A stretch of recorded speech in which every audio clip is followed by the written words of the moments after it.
বন্ধুরা, tissue culture জারবেরাগুলোর ফুল নেওয়ার সঠিক সময় হলো, অর্থাৎ ছোট চারা গাছ থেকে কখন আপনারা ফুল নেবেন।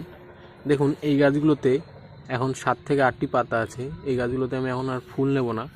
দেখুন, কিছু গাছে কড়িও চলে এসছে।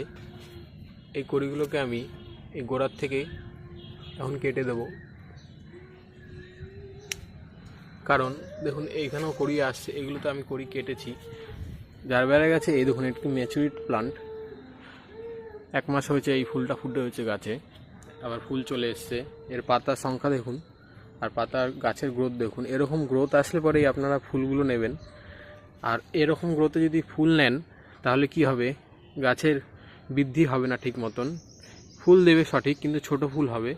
তাই অন্তত 14 থেকে 15টি পাতা হলেই জারবেরা গাছে ফুল নেবেন, আর নয়তো কড়িগুলো সব কেটে ফেলবেন।